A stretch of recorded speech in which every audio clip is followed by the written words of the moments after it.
آپ بھی York acid یعنی جوڑوں کے درد کی وجہ سے پریشان ہیں، سالوں سے آپ یورک ایسڈ کو کم کرنے جوڑوں کے درد کی ادویات بھی کھا رہے ہیں، پہلے ان کا فائدہ زیادہ ہوتا تھا، دن بہ دن فائدہ کم ہو رہا ہے، تو میں آپ کو بتاؤں گا اس کا علاج 1 چمچ روزانہ سے، یقین جانے جو کام ادویات یا انجیکشن یورک ایسڈ کو نکالنے میں جہاں ناکام ہو جاتی ہے نا،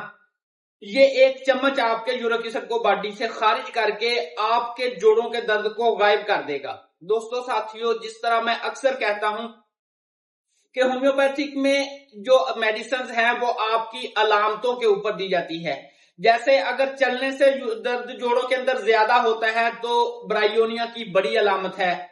آرٹیکا یورس اگر سوجن ہوتی ہے تو بڑی علامت ہے، ایپس میلیفیکا اگر چبن ہوتی ہے تو یہ ساری یورک ایسڈ کو خارج کروانے میں اپنا رول ادا کرتی ہیں اور آپ کو مستقل طور پر جوڑوں کے درد اور یورک ایسڈ سے نجات دلوا دیتی ہیں۔ لیکن اگر آپ خوراک میں روزانہ 1 چمچ دہی کا 3 کالی مرچیں صبح خالی پیٹ استعمال کرنا شروع کر دیں نا، آپ کو کسی بھی ادویات کی ضرورت نہیں پڑے گی۔ ہمارے بزرگ یہی چیزیں استعمال کرتے تھے، ان کو کبھی یورک ایسڈ یا جوڑوں کا درد نہیں ہوا تھا، لہٰذا آج سے ہی آپ 1 چمچ دہی 3 کالی مرچ صبح خالی پیٹ 1 چمچ کو بھی آپ نے تھوڑا تھوڑا کر کے لینا ہے، پھر یورک ایسڈ کی ادویات کی ضرورت نہیں پڑے گی۔